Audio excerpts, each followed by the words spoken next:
Puji Tuhan. Tuhan hadir untuk kita semua. Puji Tuhan. Baik. Ayo kita merenungkan firman Tuhan. Kalau saudara mendengar kata cuek, Inggrisnya kurang tepat, lebih hebat cuek. Ignore. Itu saudara mikir apa? Ignore, cuek. Ayo cepat jawab. Tidak peduli. Enak nggak dicuekin itu? Loh, jawab. Enak nggak dicuekin? Nggak enak. Ayo kita belajar. Hanya ada satu dia dalam hidup kita yang sangat cuek. Kira-kira mau cari Inggris cuek itu apa ya? Ignore itu kurang kuat ya. Careless. Hanya ada satu hal yang paling cuek dalam hidup kita. Sudahlah, saudara minta apa saja kepada dia. Ayo, serius sekali dia dengerin dia. Kita minta apa saja kepada dia. Kita beri uang berapapun pada dia. Ya, kita nyembah pun kepada dia. Dia tetap cuek. Kira-kira itu apa dan siapa? Ayo cepat. Kira-kira itu apa dan siapa? Ayo. Yang bisa jawab dapat makan, yang tidak jawab tidak makan. Ayo, apa ada satu yang paling cuek? Cueknya itu betul-betul, kalau istilah orang Jawa cuek bebek. Enggak mau tahu. Kita mau buat apa saja kepada dia, dia enggak mau tahu. Bahkan kalau saya mau katakan cueknya dia itu enggak pernah butuh kita. Kita ada ataupun tidak ada, dia tetap ada. Kita yang butuh dia. Ayo, apa itu? Uang, bukan. Uang itu nggak cuek. Uang itu bisa jadi sahabat itu buat orang jahat. Kok nggak ada yang ngamen? Nah, ini Ibu Gembala jawab. Waktu. Siapa pernah ketinggalan pesawat? Pernah ketinggalan kereta? Loh, saya tanya jawab judul pernah? Oh enggak, hebat juga enggak pernah ketinggalan. Oke. Kalau kita ketinggalan, marahnya kepada siapa? Waktu dimarahi? Tidak. Anak-anak muda perlu belajar ini. Waktu itu dahsyatnya, impactnya lebih dari uang.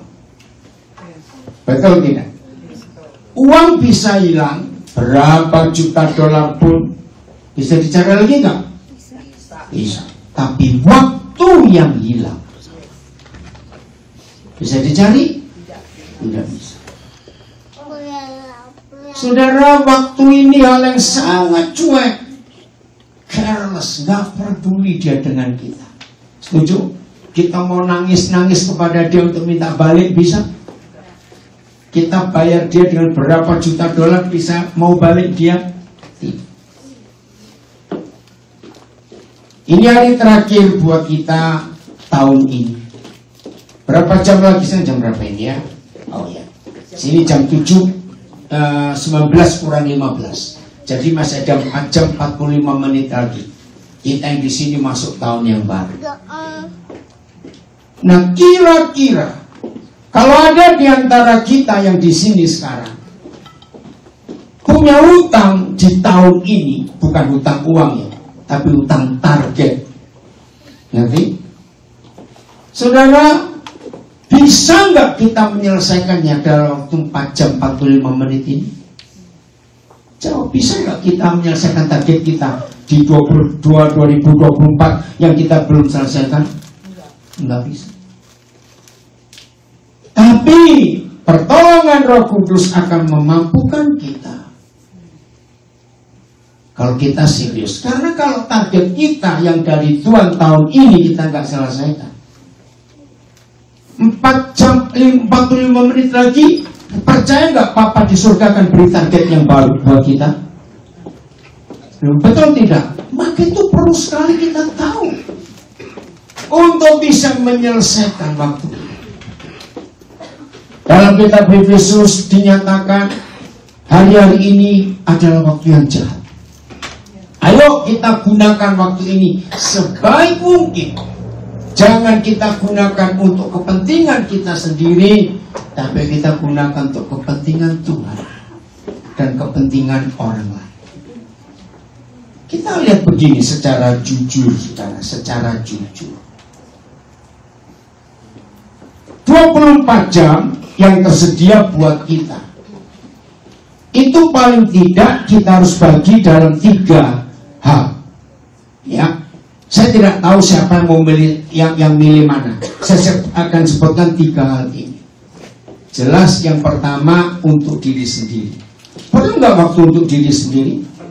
Ada orang Amerika punya kata me time. Betul? Nah, yang kedua, waktu untuk Tuhan. Yang ketiga, waktu untuk sesama. Nah, ini pembagian waktu secara garis besar. Yang pertama untuk siapa?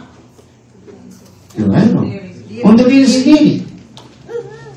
Kenapa bukan untuk Tuhan yang kita dulukan? Salah. Kalau saudara dan saya tidak pernah beres dengan diri sendiri, bagaimana mau beres dengan Tuhan?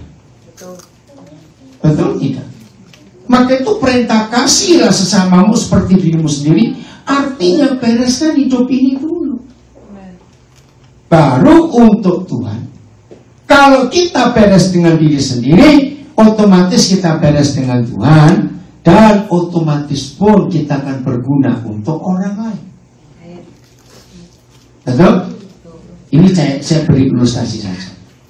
Ada nggak orang me time-nya itu berjam-jam hanya untuk ngurus wajah sekian sentimeter persegi? Lalu saya tanya, jangan tersinggung. Ada nggak? Ada juga, Pak. Ada. Banyak, cuma ngurus alis juga karena saya bisa tidur. Kok tertawa dulu? Untuk ngurus alis yang 2 garis aja bisa berapa jam? Duduk di depan kaca, hapus lagi di gambar. Maaf, jangan marah. Kenapa saya tertawa? Nah, inilah contoh, maksudnya perlu untuk me time itu perlu, tapi harus imbang dong ya. Kok nggak amin lagi? Harus imbang. Dalam surat Timotius ada terjemahan yang kurang tepat di bahasa Inggris maupun bahasa Indonesia. 2 Timotius 3 itu berkata, di akhir zaman ini ada waktu manusia yang mencintai diri sendiri. Coba lihat, ada di multimedia ayatnya. 2 Timotius 3 mulai ayat 1. Ternyata kata mencintai diri sendiri itu bukan apa ya? Artinya narsis, saudara, ternyata. Ketahuilah bahwa pada hari-hari terakhir akan datang masa yang sukar. Terus mana? Nah, manusia akan mencintai dirinya sendiri. Ternyata itu bukan sekedar mencintai diri sendiri, tapi terjemahan aslinya bahasa Mandarin pun menuliskan yang berbeda. Orang narsis, dia nggak peduli orang lain. Nah, ternyata suka selfie. Oke, makasih Devo yang beritahu ya. Manusia akan mencintai dirinya sendiri. Ini terjemahnya kurang tepat. Inggrisnya apa? For men will be lovers of themselves. Kira-kira hampir 10 tahun yang lalu sekarang, ada satu keluarga yang saya kenal baik. Ya, ini suami istri sudah menikah hampir 25 tahun. Tiba-tiba suatu hari suaminya datang kepada saya. Ya, dia berkata, istriku kena penyakit kejiwaan. Sakit apa?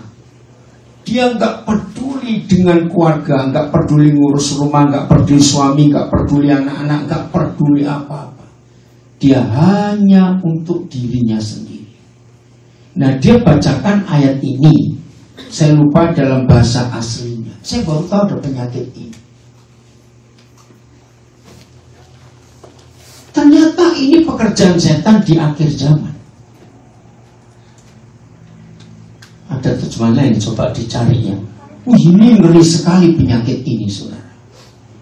Nah, kalau orang ini di akhir zaman kena roh ini, merawat dirinya sendiri berkelebihan. Orang seperti ini berani membelanjakan uangnya untuk dirinya sendiri, tapi pasti pelit untuk Tuhan dan untuk orang lain. Ngeri sekali. Coba ya, nanti cari. Nah, maka itu kata narsis itu ada di ayat ini. Hati-hati dengan itu.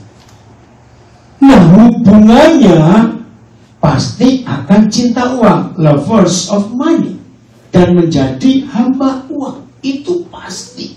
Sebab untuk merawat diri sendiri itu perlu uang, tidak?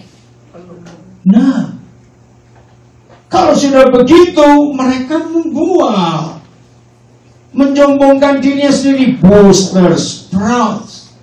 Itu pasti nyambung semua. Izinkan saya mengatakan ini, tapi saya tidak bermaksud untuk menyudutkan salah satu suku atau bangsa. Saudara harus tahu, Korea Selatan kira-kira 10 tahun terakhir menjadi negara yang angka bunuh dirinya paling tinggi. Itu ngeri sekali. Sampai awal 2000-an, Korea Selatan itu menjadi satu-satunya negara yang paling banyak penduduk Kristennya di Asia. Tapi begitu 2000-an paruh kedua habis, sampai hari ini sudah gak ada lagi bekas apa itu kekristenan. Maka itu muncul K-pop. Saudara lihat, salah satu bentuk orang mengasihi dirinya sendiri, mencintai diri sendiri, gak puas dengan apa yang Tuhan buat, akhirnya operasi plastik luar biasa. Nah, kalau dibandingkan dengan kemewahan K-pop yang sehebat itu, harusnya rakyat Korea Selatan menjadi bangsa yang sangat prosper, yang sangat luar biasa karena penampilan mereka. Tapi justru di situ setan bekerja. Orang tidak puas dengan dirinya sendiri, terus ingin merubah penampilan. Akhirnya setan bekerja.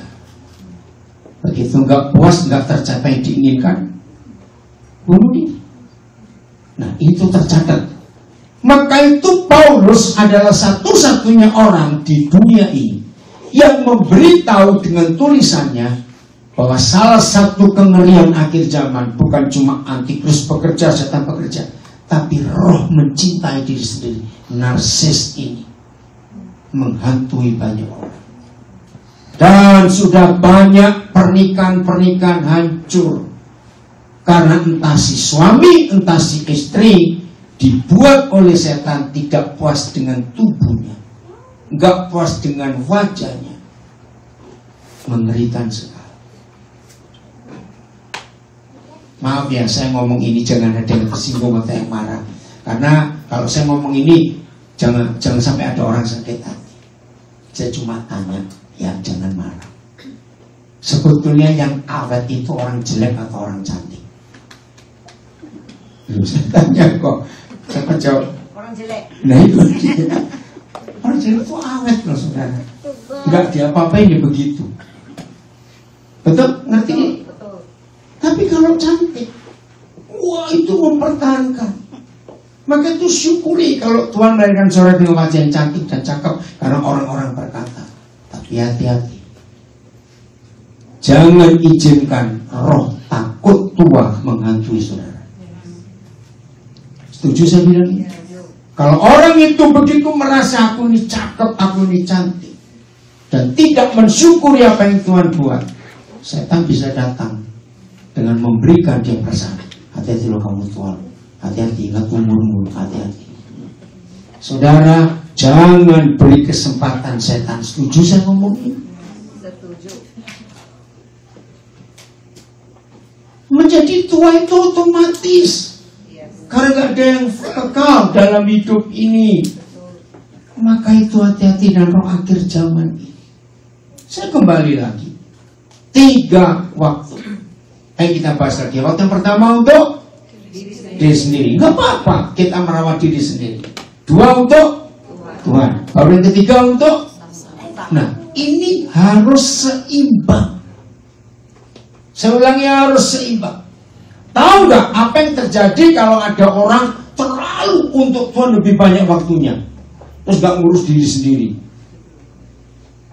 Nah, itu biasanya orang beragama. Maaf, nggak sehat hidup seperti ini. Betul? Rajin puasa, rajin doa, tapi hidupnya nggak bring impact to others, nggak bawa dampak untuk orang lain. Ada nggak orang beragama seperti itu? Ada. Juga nggak boleh lebih banyak ke orang lain terus, lalu keluarga nggak diurus. Berapa banyak saya menangani keluarga, masalah keluarga. Dengarkan, ada pernah nggak saudara dengar anak-anak mengeluh? Heran ya dengan papa kami ini. Kalau untuk orang lain, cepat dia nolong. Tapi untuk keluarga, pernah dengar ada suami atau papa seperti itu? Nah, saya pernah meneliti mengapa ada ayah itu gak seimbang.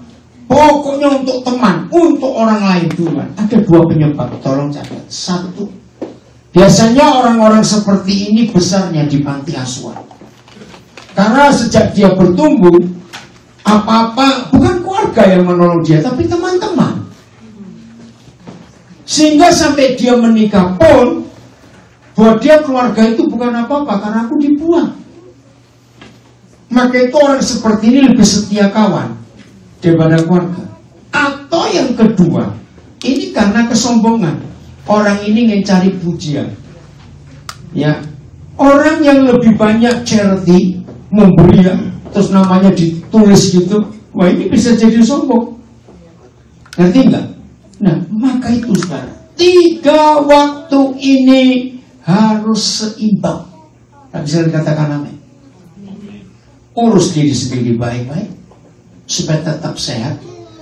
Penampilan gak harus wah begitu, enggak. Ya pokoknya jangan kumut-kumut lah istilahnya. Cuci rambut 2 minggu sekali, ampun.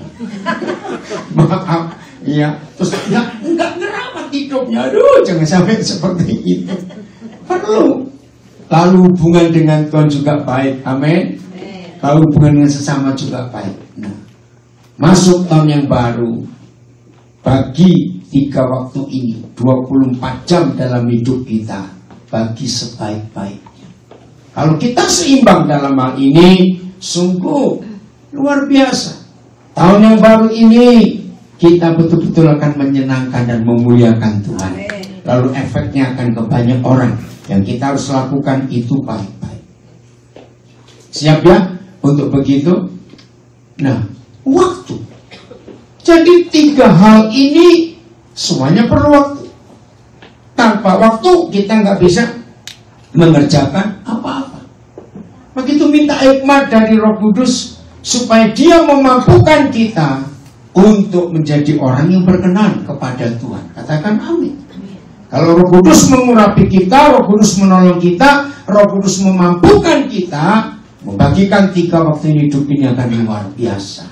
Itulah keseimbangan yang Tuhan ingin ada di hidup kita masing-masing.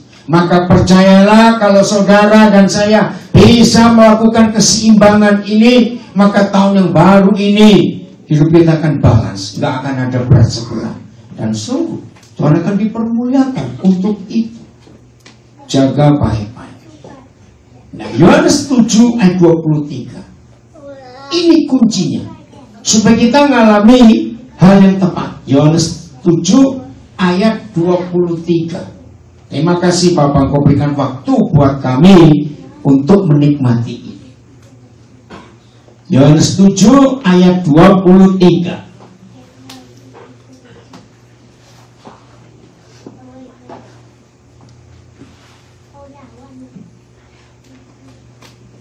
Devo tolong dicek ada gangguan enggak?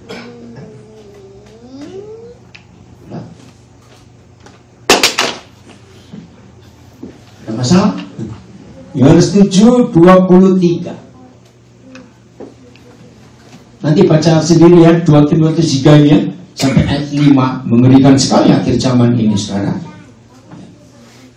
Mereka akan membuat menyombongkan diri, mereka akan menjadi memfitnah, mereka akan berontak terhadap orang tua dan tidak tahu berterima kasih, tidak memperdulikan agama. Wih, ngeri sekali.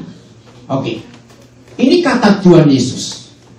Jikalau seorang menerima sunat pada hari Sabat, supaya jangan melanggar hukum Musa, mengapa kamu marah kepadaku? Jadi orang-orang Farisi marah kepada Tuhan Yesus karena aku baca menyembuhkan seluruh tubuh seorang manusia pada hari Sabat. Ya.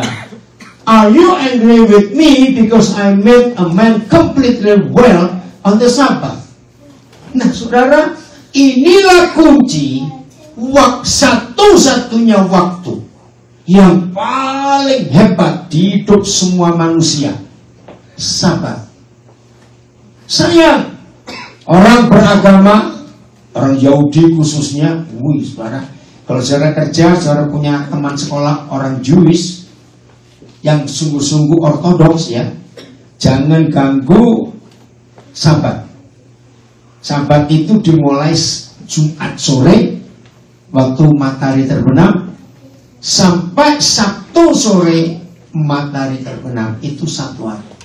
Maka itu satu-satunya bangsa di dunia yang hitungan harinya tidak gregorius seperti kita internasional, itu orang Yahudi. Jadi Tuhan Yesus bukan 2 hari, 3 hari. Karena jam 3 dia meninggal hari Jumat, itu sudah hari pertama. Langsung Jumat sore itu hari kedua. Sampai Sabtu menjelang hari ketiga, Minggu bangkit. Maka itu kalau dihitung, kok 3 hari kan cuma 2 hari, cuma Sabtu Minggu. Nah, hitungannya beda. Nah, buat mereka Sabat itu cuma 1 hari itu saja, Jumat sore sampai ke Sabtu sore. Ayo kita lihat. Sabat itu artinya rest, artinya relax, bukan santai. Bedakan ya, tahu bedanya relax dan santai? Kalau santai itu malas, relax itu istirahat. Saudara, Sabat yang artinya relax itu diakui oleh dunia kedokteran.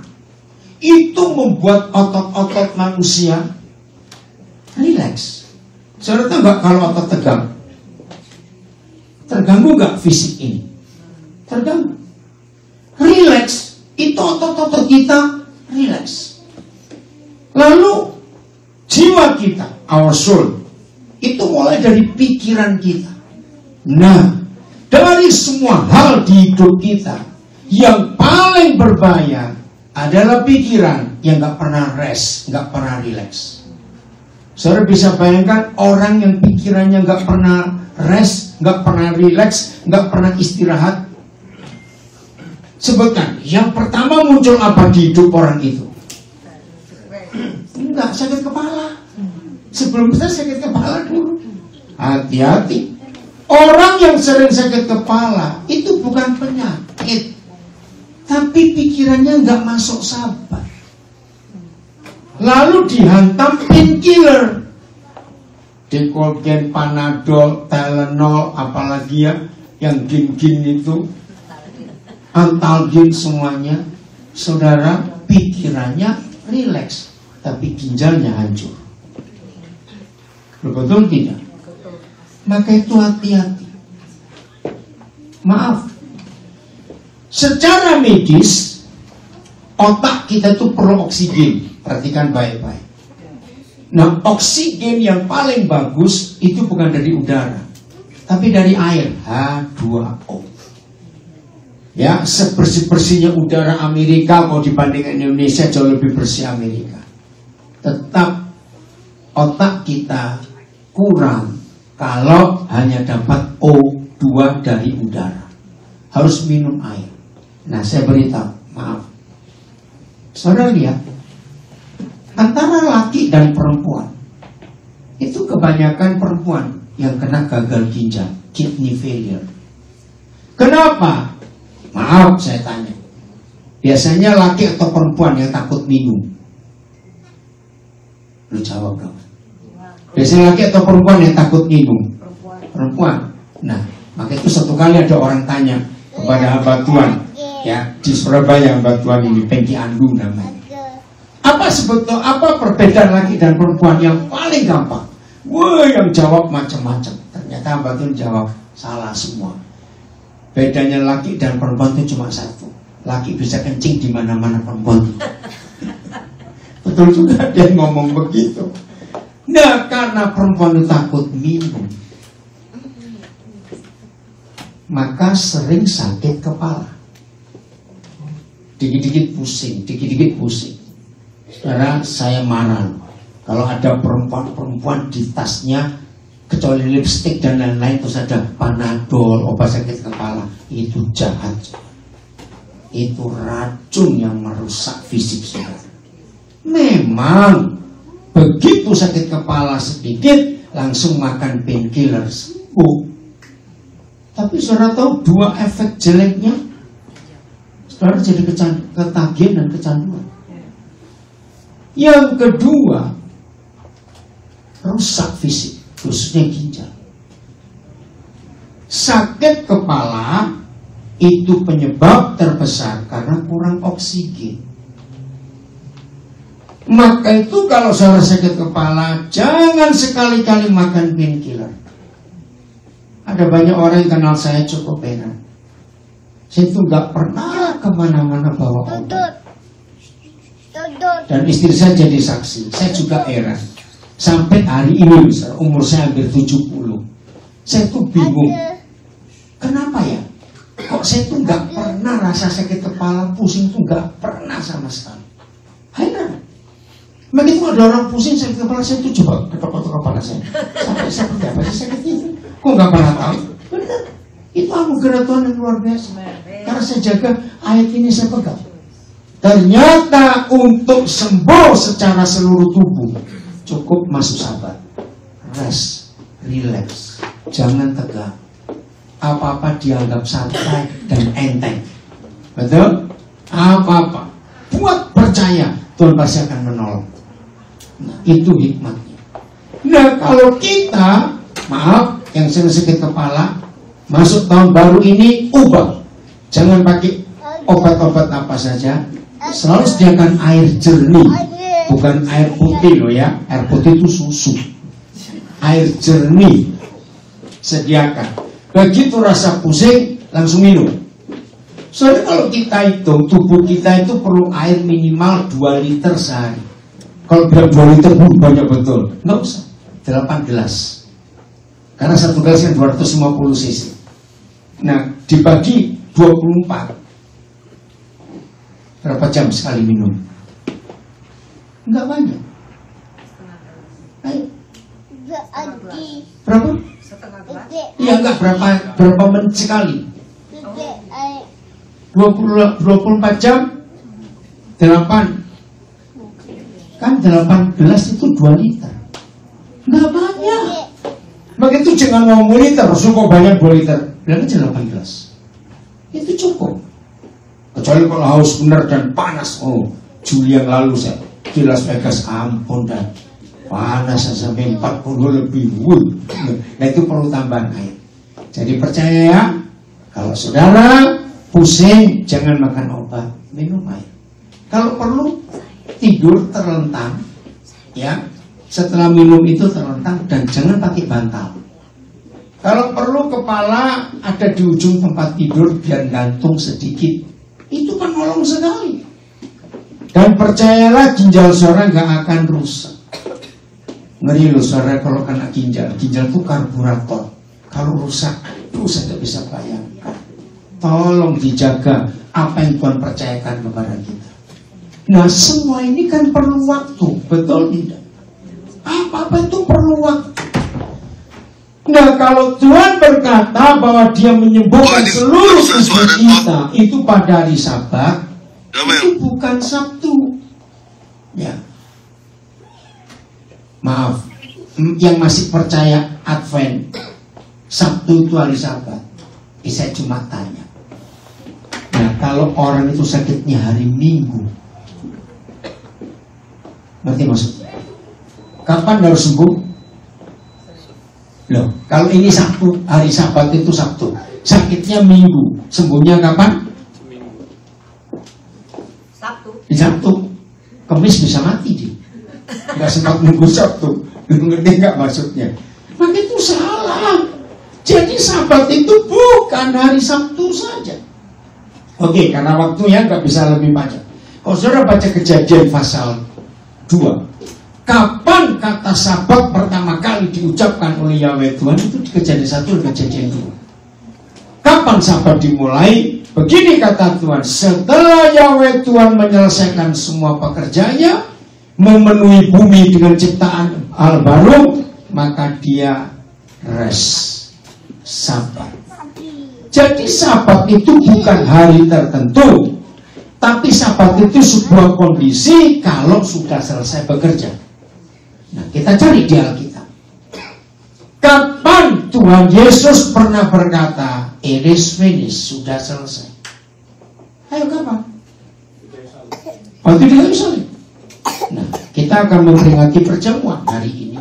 Ini tanda, it is finished, sudah selesai. Berarti saudara dan saya masuk Sabat itu sejak 2000 tahun lebih yang lalu. Jadi Sabat itu tiap saat, bukan tiap hari.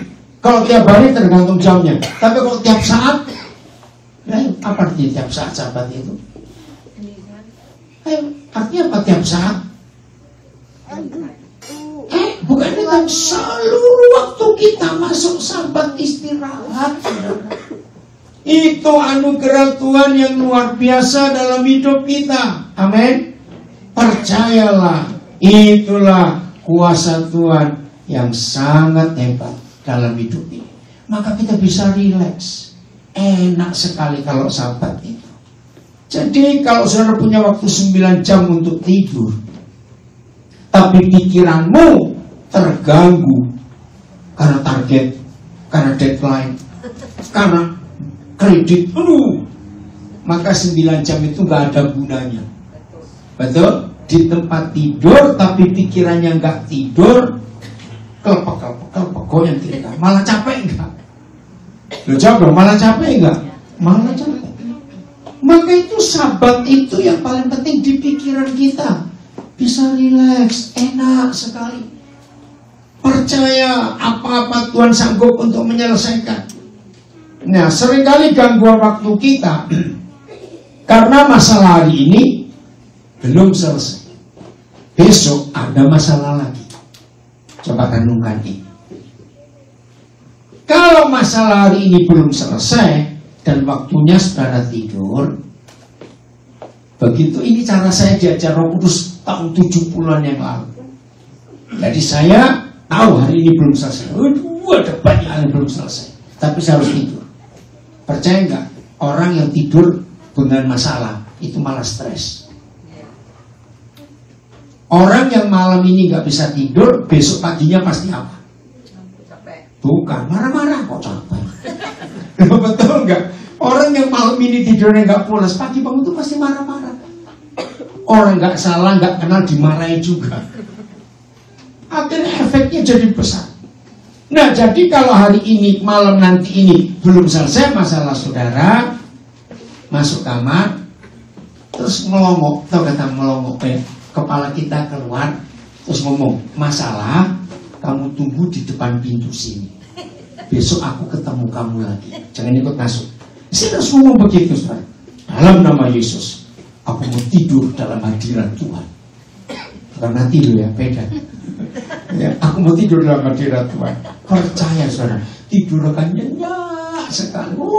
Malam itu bersama Papa kita, damai sejahteranya, kita dipeluk dalam kasihnya. Menyenangkan sekali. Besok bangun, haleluya. Seger gak kalau bangun pagi, semalaman tidurnya deep sleep, nyenyak? Seger gak? Menikmati Tuhan lagi, merenungkan kasihnya, memuji Tuhan, terserah. Mau apa? Selesai semua, buka pintu kamar. Selamat pagi masalah, ayo kita bereskan hari ini. Serius, lakukan itu. Karena masalah hari ini nggak selesai dibawa tidur, besok ada masalah lain. Akhirnya jadi double. Dan berapa banyak yang numpuk masalahnya. itu rugi. Maka itu kesembuhan kita, kesehatan kita, karena metabolisme tubuh kita normal. Enak sekali. Natal yang lalu kami ada di Philadelphia, dan ada satu gereja memberi tema damai, peace. Saudara, kaget gempalanya waktu saya sharing tentang peace. Ternyata peace itu adalah balance, seimbang. Orang yang mengalami ketidakseimbangan hidupnya, waktunya gak seimbang, pikirannya kacau, asam lambung naik, macam-macam begitu. Itu gak ada damai di hidup orang itu. Padahal Yesus datang membawa damai. Nah, damai itu bukan teori, tapi damai itu yang Tuhan beri. Sampai gembalanya bilang, belum pernah saya dengar khotbah tentang peace seperti ini. Dan hubungannya dengan kesehatan. Betul. Orang yang menikmati peace, menikmati damai dan mengalami damai, maaf ya, mulai dari BAB-nya, pencernaannya. Tahu BAB-nya, buang air besarnya, itu normal.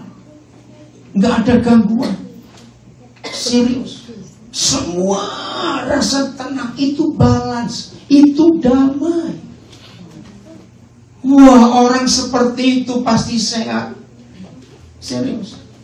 Nah, ini bedanya ya dengan orang yang mata duitan. Orang mata duitan gak akan bisa damai. Setuju? Loh, kok diam saja? Oh, berarti gak mata duitan. Oke, puji.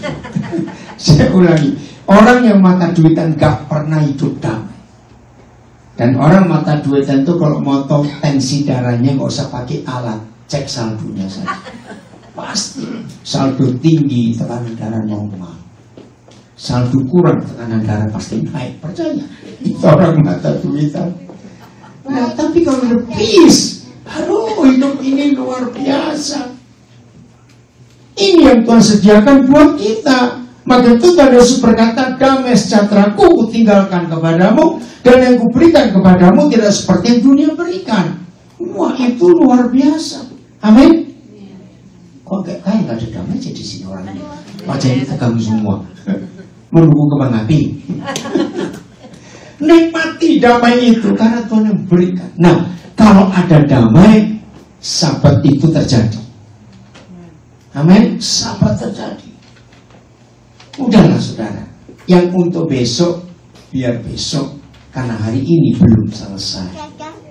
Amin. Kan itu yang terus katakan di Matius 6:34, kesusahan sehari cukup untuk sehari, sebab besok ada kesusahannya sendiri. Ya sudah, selesaikan aja hari ini.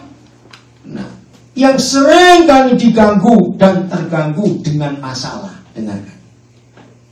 Saya mau beritahu resepnya, bukan doa, bukan ditengking, bukan puasa. Masalah itu hadapi saja.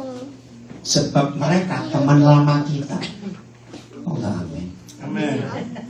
Loh, betul? Manusia itu menghadapi masalah sejak masih dalam kandungan. Betul nggak? Jadi waktu kita belum lahir sudah ada masalah. Karena 9 bulan 10 hari mama kita mengandung kita, itu risikonya besar. Risiko besar sekali. Jadi kita ini sudah kenal masalah dari kita sejak belum lahir. Apalagi kalau umur kita sekarang. Ya, saya lihat ada yang masih kepala 1, itu kepala 1. Ada yang kepala 2 awal-awal. Ada yang kepala 3. Nah, yang sudah kepala 5, kepala 6, kepala 7, harusnya kita tuh makin pintar kalau ketemu masalah. Kenapa makin pintar? Lu jawab. Kenapa makin pintar? Ya kan sudah pengalaman dengan mereka. Mana hidup tanpa masalah? Jadi kalau saudara dan saya ada di hari terakhir tahun ini, berarti kita ini pemenang-pemenang semuanya. Amin. Kita nggak pernah hitung berapa juta masalah yang kita pernah hadapi seumur kita sekian. Ya ngapain kita sibuk lagi dengan mereka? Maka itu kalau masalah datang senyum, oh kamu lagi kenal gua. Amin kan gitu saudara. Susah benar. Amin. Usah kenal dia dari dulu kok ngapain pusing? Pasti selesai. Oke? Percaya kalian itu? Jadi percaya kalau sahabat itu bisa membuat kita sehat? Relax. Untuk apa saja jangan dibuat panik. Jangan dibuat panik. Buat semuanya indah, karena ada Tuhan yang menyertai kita. Dan tiap kali ada masalah, kita bilang, Tuhan terima kasih, aku sudah tahu dia, karena ada Tuhan. Saudara, gunakan iman kita, apa yang Tuhan pernah katakan kepada kita. Maka kalau kita hidup seimbang seperti ini, wah, hidup di tahun yang baru ini terus sampai Desember nanti luar biasa. Oke, coba saya ingin tanya di bagian terakhir. Biasanya paling lama berapa hari di bulan Januari kita tuh mengucapkan Happy New Year? Biasanya paling lama berapa hari? Ya, seminggu. Memang gak enak ya, kalau 30 Januari Happy New Year. Gak salah kamu. Tapi saya mau beritahu kepada saudara, buka ayat ini, Ratapan 3:23. Ternyata kalau kita lihat firman ini, setiap hari itu New Year, saudara. Kok gak amin? Amin, karena ada sukacita. Ayo, Ratapan 3 ayat 23, Lamentation, ya. Ratapan 3 ayat 23. Nah, sabar dulu. Ratapan 3:23. Wah, hidup dengan papa kita itu seperti ini. Nah, kita akan lihat ayat ini, lalu kita akan lihat bagaimana cara papa kita melihat waktu. Ya, kita terbagi dalam 3 waktu. Kapan? Pertama, waktu yang, ayo jawab dong. Kita terbagi hidup terbagi dalam 3 waktu. Yang pertama waktu kemarin, lampau. Terus sekarang. Ketiga, besok.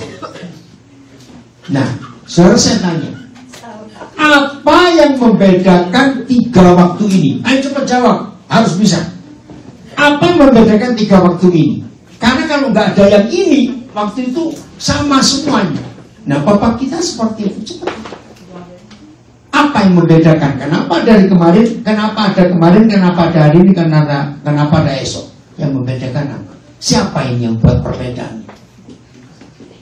Ayo. Bukan matahari. Betul nggak? Coba bayangkan kalau nggak ada matahari. Waktu itu flat. Waktu itu sama terus. Nah, itu papa kita. Ya, kita baca. 1, 2, 3.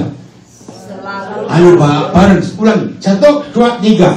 Selalu baru tiap pagi. Besar kesetiaan. Bahasa Inggrisnya, they are new every morning. Great is your faithfulness. Terima kasih. Coba lihat. Jadi buat papa di surga, setiap hari itu apa? Lain baru setiap pagi. Nikmati hidup seperti ini. Maka itu hari boleh berganti hari, bulan boleh berganti bulan, tahun boleh berganti tahun. Papa tetap sama, gak pernah berubah. Amin. Dan kasih setianya pun selalu sama. Amin. Maka itu nikmati hidup ini dengan cara kita hidup dalam waktu Tuhan. Ini yang kita harus nikmati dalam hidup kita. Buka Kejadian 1 ayat 3. Ayo, Kejadian 1 ayat 3. Apa yang pertama kali papa ciptakan setelah bumi ini dirusak oleh si jahat? Ayo, apa yang diciptakan pertama kali? Ayo baca 1 ayat 3, cepat. Ayo, papa ciptakan apa? Lihat Alkitab saudara, kalau kesini agak lama. Ayo, Alkitab saudara. Jadilah terang. Nah, terang ini bukan terang matahari. Sebab terang matahari dijadikan masa keempat. Tapi di masa ketiga, coba lihat ayat 10. Kejadian 1 ayat 10. Ini unik sekali, saudara. Maka meninggalkan tahun ini dan masuk tahun yang baru, kalau kita bisa hidup dengan cara papa hidup, wow, hidup ini menyenangkan sekali. Ini ayat berapa? 10 ya? Oh, berarti 11-nya, coba maaf.